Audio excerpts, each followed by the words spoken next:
Hey, welcome to the Rally Point. I'm Pastor Wesley Pennington, and I'm glad that you came in today because I have something to talk to you about. Can we talk today on what it means to be the example? What does it mean to be the example? Have you ever put together something like a desk or a bookshelf or something like that, and you followed the instructions, and maybe you skipped a part here because you thought you knew where it was going to go, or you missed some screws here or some bolts and nuts you didn't put in over here, and when you got done, what you produced looked nothing like the picture on the box. Am I the only one that's done that? Am I the only one that's done that? On the other hand, when you follow the instructions to a T and you've done everything perfectly and what you produce looks exactly like what's on the box, now you have a great example on the picture that you see. And we as men have to be a great example. We have to be a great picture for our children, our wives to see. Are you a good example? Have you made a good example? Do you set a good example for your family, for your children? What does it mean to be a good example? Well, we have a great teacher who came and who was a good example, and that's Jesus Christ. Jesus came as the example. He lived a life that was sinless, and he lived a life that was good. And he was honorable. He was a good man.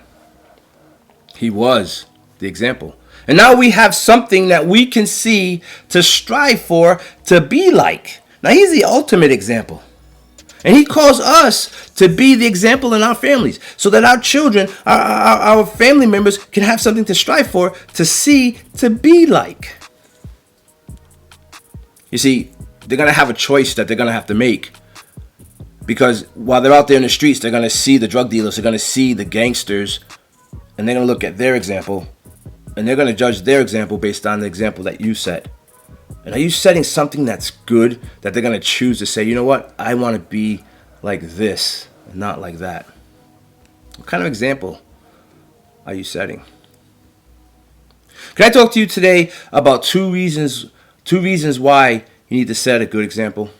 See, because when you're a good example, you set the standard and you make the mold. You say that with me. You set the standard and you make the mold. See, when we set the standard, when we're setting the standard, what we're doing is we're setting the example on how you should live. Do you have a standard in your life? Do you have morals? Is your yes, yes, and your no, no? Do you walk with integrity?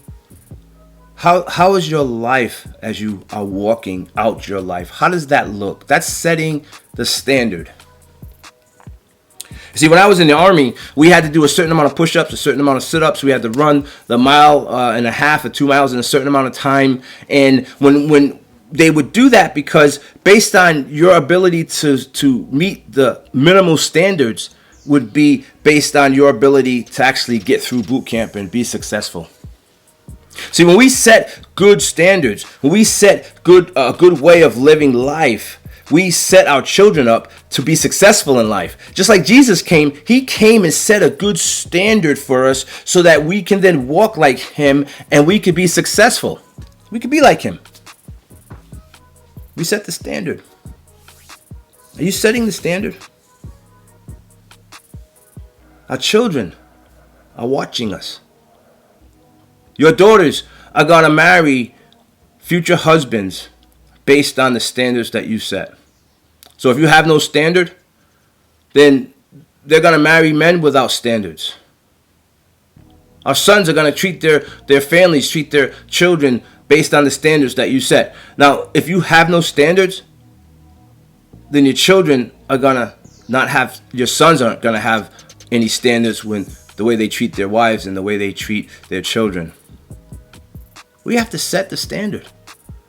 When we set the standard, we're making the example.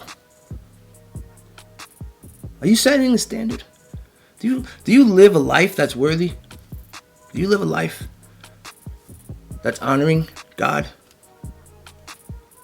Saint Paul said, follow me as I follow Christ. So as he's becoming like Christ, as he's following Christ, he said, follow him. And we should have that, have that same example as to say to our children, follow me as I follow Christ. As I use him and walk in his standards and make his standards my standards, then our standards would be their standards. And you know what else? We make the mold. We make the mold. That's who you are. You see, as we follow Jesus, guess what? We become more like Jesus. We get molded and we get shaped into his image, into his form. So as our children start to follow us and walk like us and talk like us and act like us, they get molded into our image. They get molded into our image. What type of mold are you? Are your children being molded in a good image? In a Christ-like image? Or they're being molded in some disformed, disfigured image? We make the mold. As God looks down on us, he sees us and we look like Christ because we walk like him. Have you ever saw a father and a son that looked alike, that acted alike, that dressed alike, they even had their hair the same? The son was the exact image, the exact mold of the father. That's what it's like when we set the mold, when we make the mold. We have to make a mold that's the image of Christ, that's the image of God for our children, so that they then can set that same and make that same mold for their children. If the mold is off, the product will be off. You ever have a coffee cup with the handle that's not shaped perfectly round, that's off because the mold was off? We want our children to be good examples, then we have to be a good example. And when we're being a good example, we're setting the standard and we're making the mold. Are you a good example? Max Strom said, may we all become teachers of peace and teach in the only way possible, and that's by example. Be the example. Hey, I'm Pastor Wes Pennington, and you've been to the Rally Point. I pray you be blessed, and I pray that you are the example. God bless you. We'll see you soon.